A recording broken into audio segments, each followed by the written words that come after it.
One of the greatest magic shows you will ever see is one in which the creators maybe even would argue it's not actually a magic show.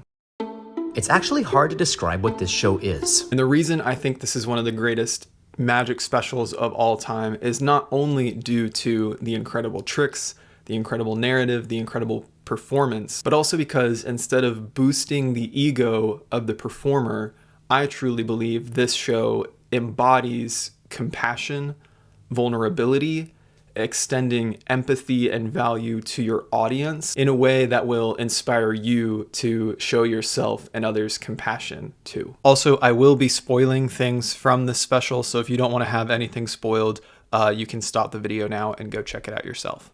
So if you're new here, my name is Michael. I am a hobbyist magician, hence the name.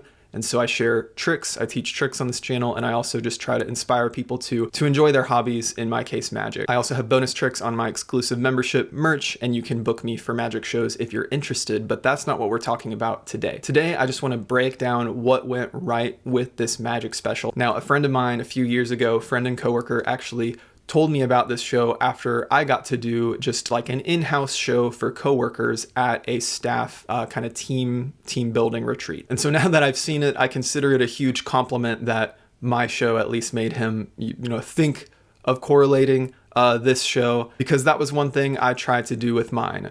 This kind of idea of vulnerability, or, saying something meaningful with the magic, which can be really cheesy and can be really difficult to do. At the time, I think I was channeling like a little bit of like what I'd seen from a Bo Burnham maybe, as well as a magician I had seen growing up who would come and talk at like youth camps.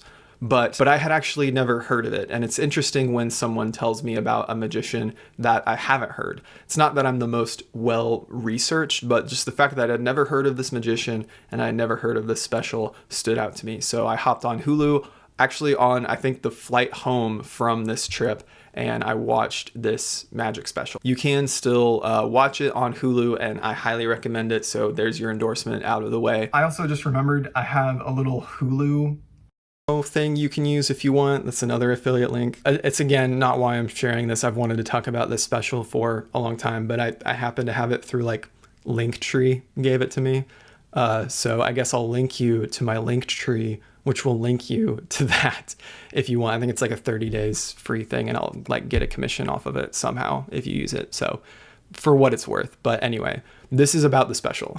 But this is more than just a review or just talking about it. This is a little bit of an analysis on how the tricks tie into this theme of compassion, empathy, and vulnerability, and what I think we can take away from that, whether you're a fellow magician like me, if you're an entertainer, performer in a general sense, or if you have to communicate in any field you have. So I think any of us would benefit from analyzing this special and what it means. So let me just walk through a little bit of how it starts. So this ran for a limited time. I know that Frank Oz was involved in the creation of this as well, Yoda.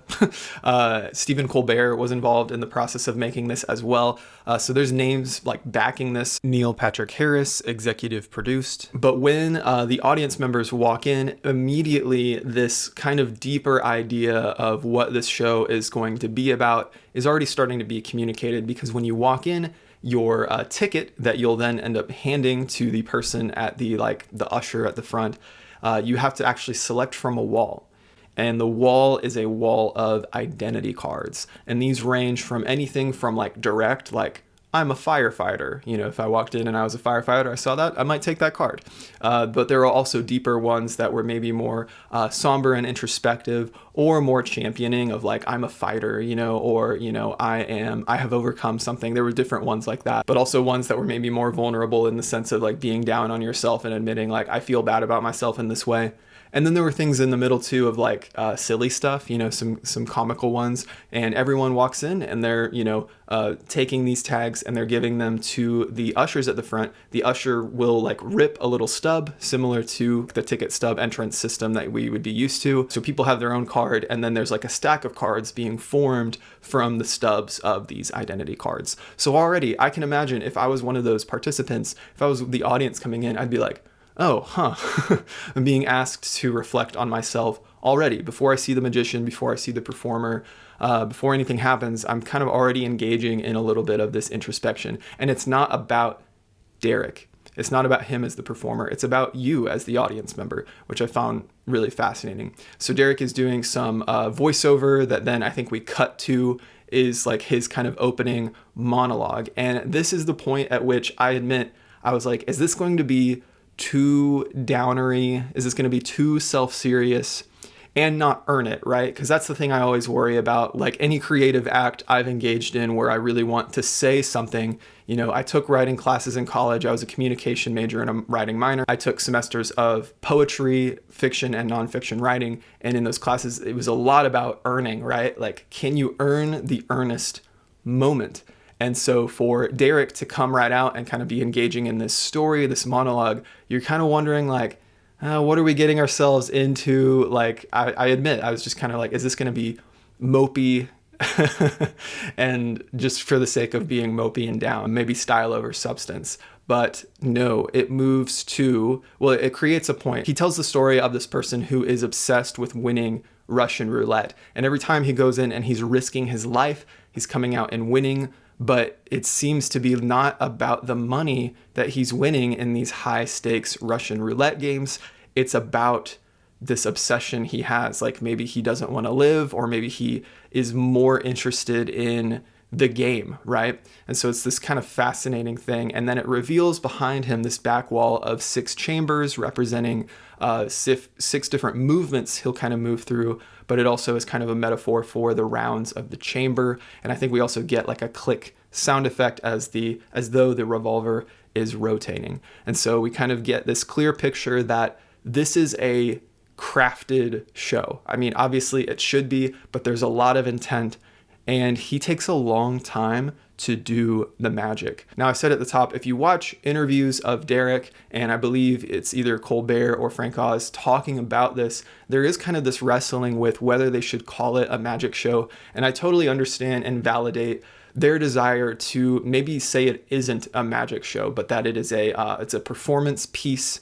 You know, they're kind of maybe trying to represent it as higher art and say that it contains magic. And I think that's okay also from the standpoint of communicating expectations. What is the hesitance you have with the label of magician? It's about, I guess, legibility for the work. And that word, magic or magician, it really is potent. And a lot of imagery comes into one's head when, I don't know what it is, but even the best, yeah, that's yes, there's that. But even the best version of it still prevents people from actually seeing or hearing what I'm trying to put in front of them.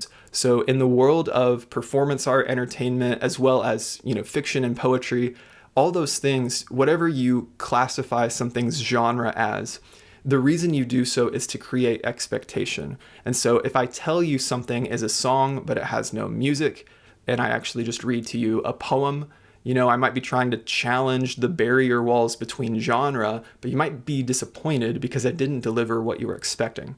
Similarly, if I told you that you were going to go see a heist movie, and there's not really a heist movie on display, maybe there's like a heist in the first act and then the rest of the movie is a romance, you would probably be disappointed or even feel cheated. So with any of these things, when it comes to art mediums, we're really just trying to communicate expectations. So it makes sense that Derek, knowing that there's magic all throughout his show, but he kind of feels like his show is something more than a magic special. I totally understand and validate that. My mindset is like, man, can we elevate the expectation of a magic show? Because to me, there was still plenty of magic in the show. So that's just kind of my thoughts on it. And you'll see, like, it takes a few minutes to get to that first magic moment. That might be weird to see in what you would expect from a conventional magic show. Whenever I've had, you know, some opportunities to perform, whether it's casually or a little bit more structured, I've learned over the years to really earn attention. And the way I earn attention is by delivering a few really good magic moments right off the bat. And I try to also establish my credibility, you know, to show that I know what I'm doing when it comes to sleight of hand, and also just to my ability to entertain you using a deck of cards or whatever the prop is that I'm using. So all that to say, that's a little bit of a challenging start when it comes to magic shows, but I see where he's coming from. And that first trick, even in itself, is subtle, and it just kind of introduces a little bit of whimsy and wonder. And it begins this kind of process where Derek uses magic tricks to infuse joy, wonder, hope, understanding, vulnerability into the hard things of life. And so he injects some sort of meaning or metaphor out of it. And so the first trick is this kind of interesting way that a paper boat goes into a bottle. So it's like a ship in a bottle, and then it's floating inside the bottle. He kind of makes an origami boat, puts it in the bottle. It's a really beautiful but subtle visual moment of magic. And it introduces how magic provides that whimsy and hope in a feeling of darkness. And so at least that's kind of how I look at his use of it. So this is Derek's structure, his modus operandi, his methodology, as far as I can tell. He is telling stories, whether it's his own or metaphors, to cultivate his own and others' sense of vulnerability, compassion, empathy. So he will self-reflect, or he'll reflect on a story, or he will give others the chance to tell their own stories.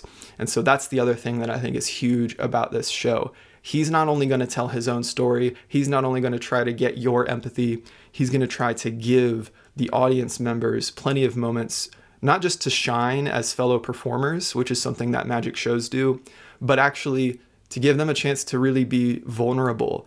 And he works really hard to protect a space where that vulnerability can be cultivated and dignified. Because if you think about a magic show, that's actually one of the most awkward feeling things. As much as I love performing magic, and I need audience participation, and I need those people who are excited and confident and want to go help the magician on stage, if I go to a performance, I'm really not in the mood to do that. And so for him to go beyond that and cultivate people actually sharing their own stories and being vulnerable in that way is huge. And we see that as the show goes on. So Derek's self-admitted fascination is deception. So his obsession, kind of like the roulettista, winning those games, is he has what would become a risky obsession, which is deception. And in his life, and I believe this is all true, this is kind of the biographical aspect, Derek shares about how in his life he went from doing tricks to actually helping cheat in backroom poker games, or like private poker games, I guess I should say. But these were larger ordeals, things where there's this whole private party and people come to this however consistently, however often it's happening. And we learn more about this actually in his memoir biography book called A Moral Man. And first of all, just look at this cover and also the title. You can see that there's no spaces in A Moral Man. So are we speaking about a space moral space man, or are we talking about an amoral man, as in without morals? So once again, just his playfulness with that I think is really cool. And we have the kind of what people like to call inception nowadays, where something is within something is within something, just kind of as a neat optical aspect of the cover. But this, I think, is a perfect companion piece to the show because he will sprinkle in bits of his story about the gambling and the cheating, as well as his family growing up. But you get a lot more about all of that in here. And you even find out some things that he said in the show. I'm thinking of one thing in particular that the meaning of it sort of changes if you read this book. And so I think that's a great companion piece. I wasn't sure if I'd be mentioning this in this video, but now that I do actually have an affiliate link for this. So I would recommend it either way, but just because I have it, yeah, there you go, influencer thing. But all that to say, this is where he starts to use more stories that we know in the zeitgeist to kind of influence his own story. So things that you'd be familiar with, like the elephant, where a bunch of blind people are touching the elephant and they can't formulate like, oh, it's a tree trunk, it's a snake. He kind of plays upon that idea, and he plays upon the idea of the allegory of the cave. You know, when you think about the allegory of the cave, you think about, am I being deceived? Is this world not the way that I think it is? That's where we get like the Matrix, the kind of brain in the vat theory, like Descartes, all of that stuff. He speaks to that and he says, yeah, that's all fine and good. But what about the people making the shadow puppets? And this kind of idea that he has become a person through his craft with sleight of hand and with being able to cheat at cards, that he is a shadow puppeteer, and that has created a fascinating but dangerous life for him because of the risks involved in helping someone cheat. So he shares a little bit more of his story, and now we go back into him inviting more people to share their story. So I mentioned that would be an aspect.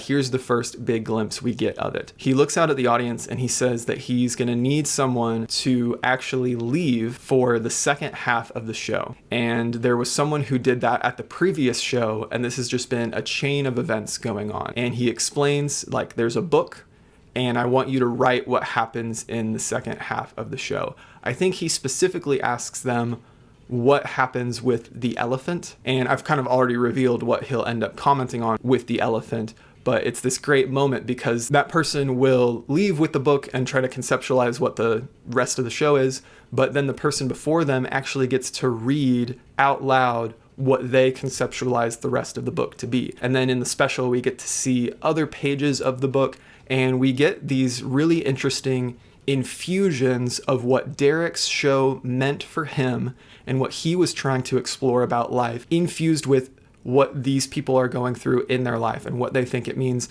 but also they kind of become fellow creators in that way in which they are trying to describe what they think this show is. And so that's that first kind of moment. And it's that responsibility that book presents to people, is the responsibility. We are all writing one another's stories.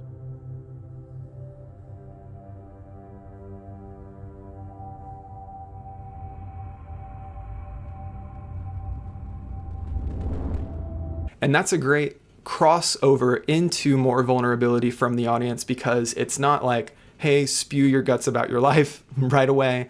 It is, hey, become a co-creator of this space with me. And I think that's a really fascinating thing.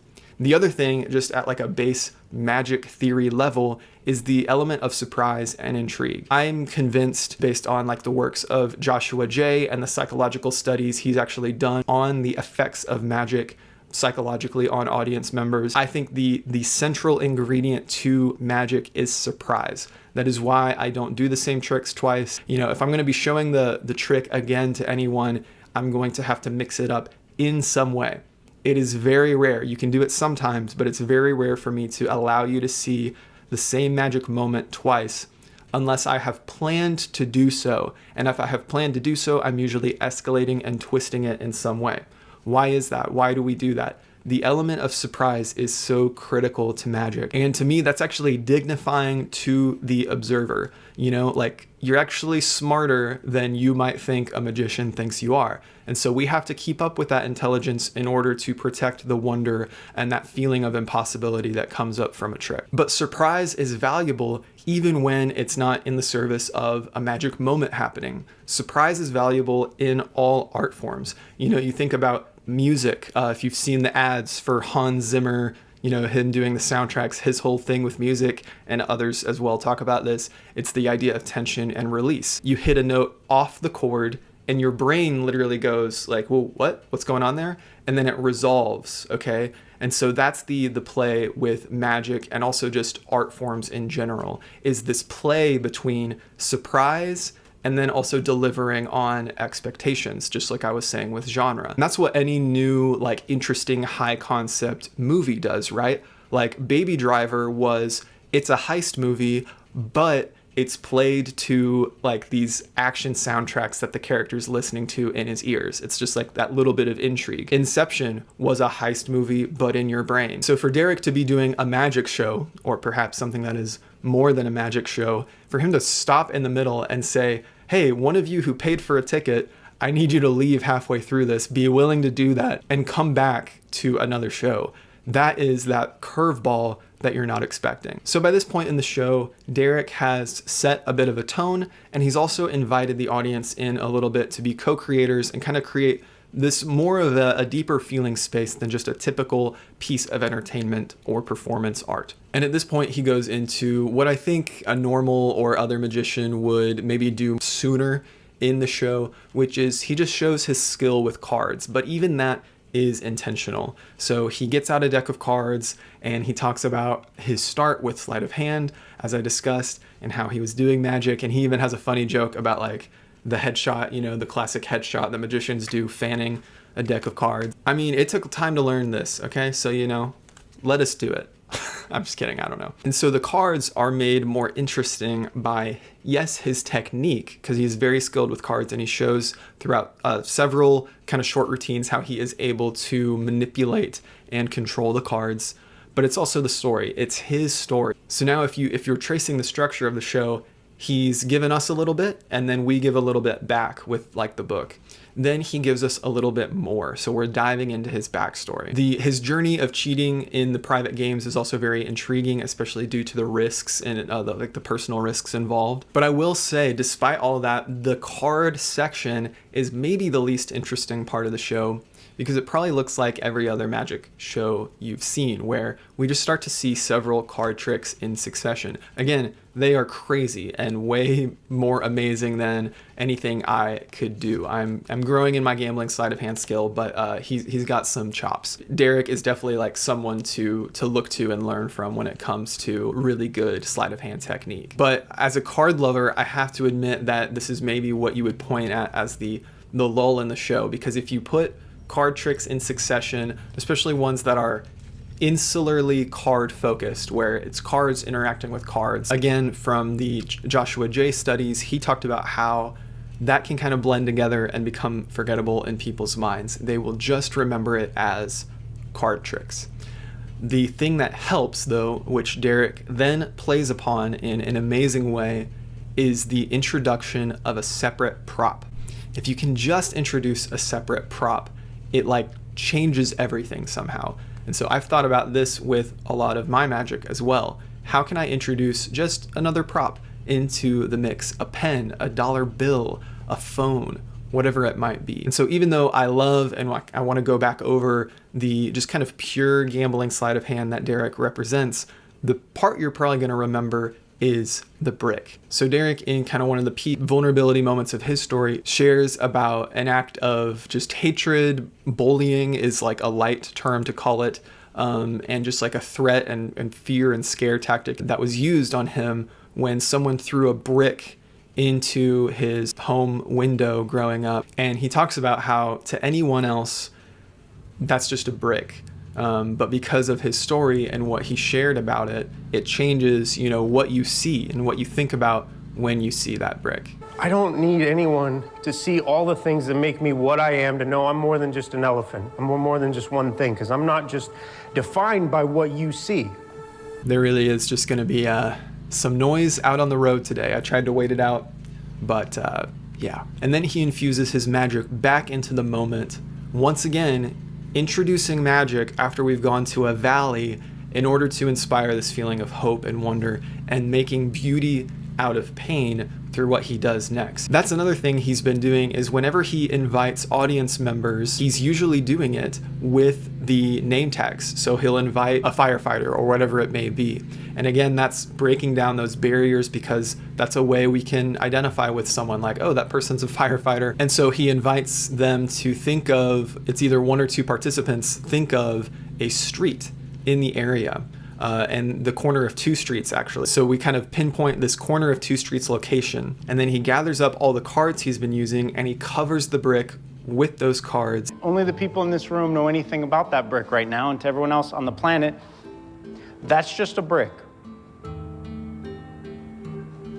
Which it is. It's just all in how you look at it.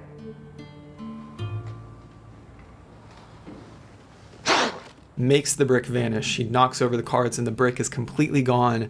And then later people find that that brick is now at the corner of those two streets. And we get this kind of POV camera, social media footage of people finding the brick in that area. And again, it sells, this is the great thing, his magic is driving home the point of what he said. To anyone else, this is just a brick. but to him it represents a piece of his story, a vulnerable piece of his story. And now the audience, they are in on the secret. They don't know how the trick was done, but they're in on the secret of what it means, what this brick means to his life. And this is that thing that is expanding the sense of compassion, empathy, vulnerability. And it makes you want to extend empathy to Derek. It also makes you want to extend empathy, compassion to others. Because what is that brick in someone else's life? You know, who's showing up to the office and their brick is just, you know, how down they are that day. And to you, that's just whatever it is. We tend to view others so much in an out of context state. Like, this is just how you've showed up to me today. And yet, we're all coming in with a brick. So yeah, really powerful way to drive it home, both on the magical front, the psychological front, and in service to the goal, what I think is the goal of the show. But it gets better than that. Derek, once again, through the identity card system, invites audience members from various shows, we kind of see it intercut, to pick out from a stack of envelopes or letters, and then they take it out, and he puts this so beautifully. He says, "You're about to see something that we won't be able to see. It's just for you. You're going to see something literally appear on this piece of paper in front of you." But then he explains to the audience, "You're about to see something, all of us are going to see something that you can't see, you know, individual audience member. We're about to see your reaction to the paper." And that is such a beautiful line. I think it just communicates the sacredness of these different things, like the sacredness of the letter to this person for them, and also the sacredness of human connection. Like the fact that I can see your face when you're not seeing your own face. The fact that I can see someone else's face when they're not seeing their own. The fact that when I walk throughout the day, people are seeing my face and they're seeing my reaction, and that's something I can't see at literally every moment. Once again, it's fostering this human connection, and you see a supercut of all these people reacting to the magic. There's a magic moment. The words are appearing on the page, but then it's like actually a letter of someone who really loves them and who is, you know, speaking some encouragement into them. There are tears. I remember shedding tears watching it on the airplane. And it's just this beautiful montage. So you see here, the structure is tracking because he's gone a little deeper with us. And now he's earned us going a little deeper with him, or the audience going deeper with him. If you switch the order of that, maybe you could pull it off. But it was very intentional. He's gone to some pretty deep moments in his life, and he's been vulnerable about them. And now he has fostered this space for vulnerability, compassion, and empathy with others. And this is why it inspires me and maybe even frustrates me sometimes, is because I kind of have my ways I could get around, or I have my ways I could make that magic moment happen, but I don't know if I would have ever thought to do it that way. And there's definitely some extra work. I won't reveal anything, but there's he's made it harder on himself by doing it in the way he did. There's definitely easier ways he could have done it, but it took the hard way to foster that space for compassion that he did. So, yeah, that's just something I think is pretty inspiring. And it all comes home to the final trick, which involves everyone in the entire audience, which I think when you think about that also really drives it home. We've had audience members kind of come up as surrogates for the whole audience. They've come up as representatives. So we get to see one person be vulnerable here, another vulnerable there. But now everyone is invited to stand up. He looks at all of them, and one by one, in kind of like a mentalism trick, a mental magic trick, he names the identity card that each person took.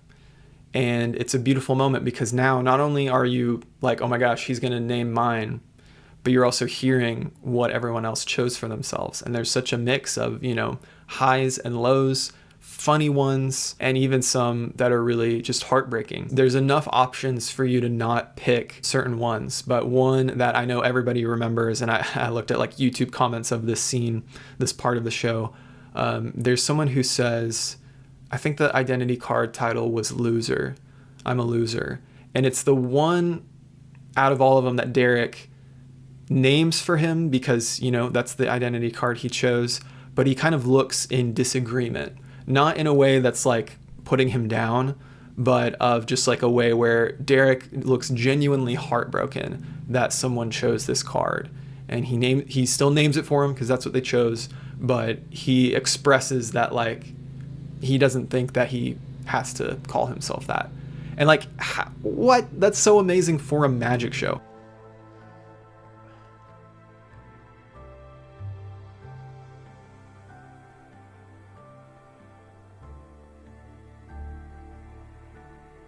Nobody. So he moves through all these different people and they all sit down. More tears are shed once again. There's moments of triumph. There's moments of like, oof, feeling down.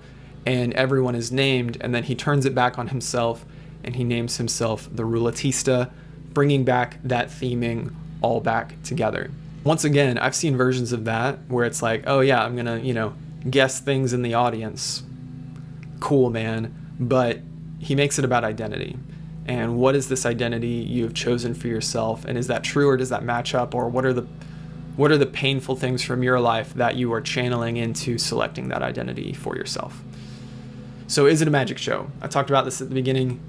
I think yes, it is a magic show. And it is one of the most, amazing magic shows ever for just how it communicates theme and cultivates this sense of empathy, compassion, vulnerability. But is it only a magic show? I would definitely say no, it's certainly more than just a magic show. And so perhaps that's why Derek DelGaudio likes to say that it isn't a magic show, because if it's more than that, then he's trying to communicate it as something else. He would probably say like it contains magic. And that's definitely true. Like the same tricks from a different performer with a different script and structure would have hit different.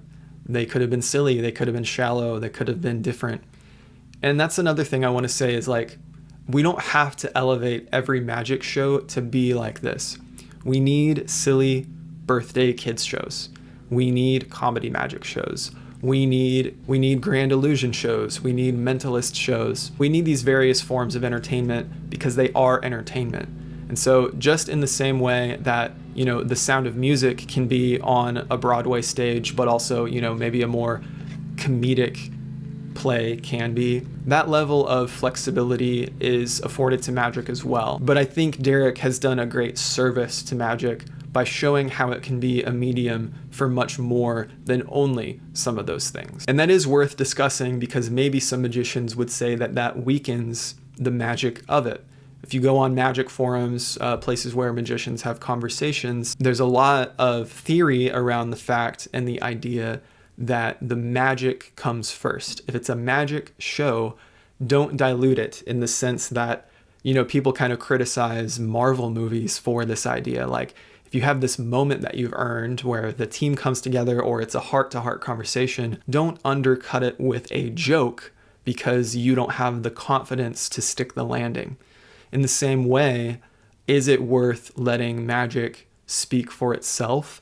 And if it is, how do we protect that and not undercut it with humor or with some other form of entertainment medium that dilutes it?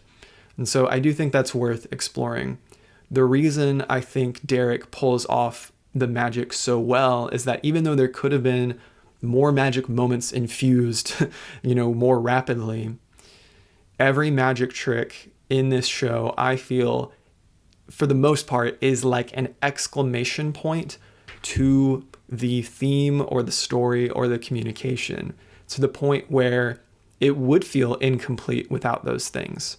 He takes us into these several valleys, and the magic brings us up out of the valleys. The magic is enough, along with the script, but the magic is enough to pull us up out of the valleys, and the magic communicates things without words. Where in a different show that didn't have magic as a tool, as a communicative asset, it would have had to been said with words or art or, something else or a song.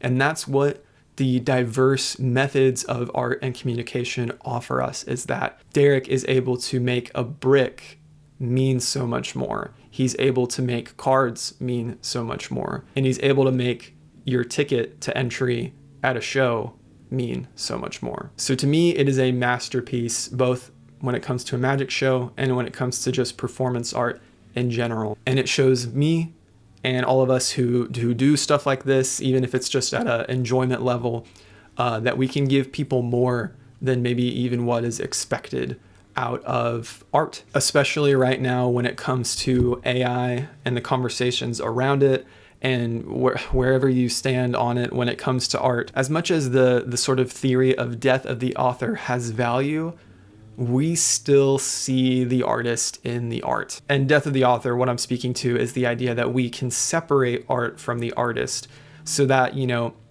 on the one hand, if your artist ends up becoming problematic, it can kind of redeem the art for you, that like, hey, this is, in some way, this is mine now. It's not only theirs. And I've drawn things out of this that maybe are different than what they put in.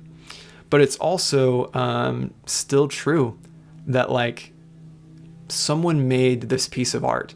And if that's true of the art you're looking at, it makes a huge difference.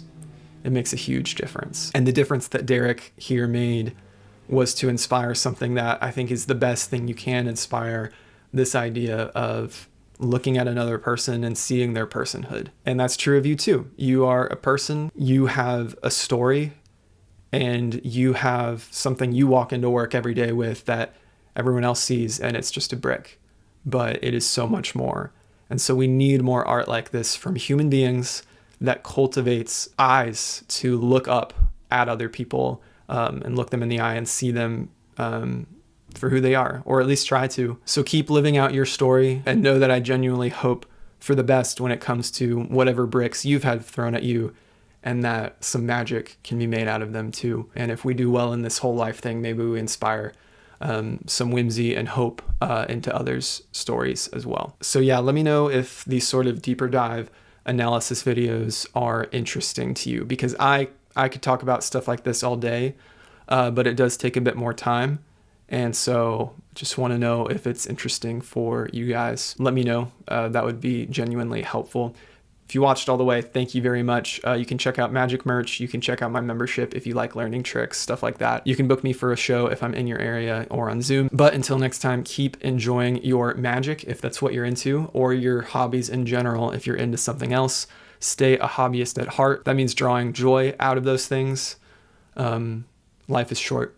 Yeah, I'll see you next time.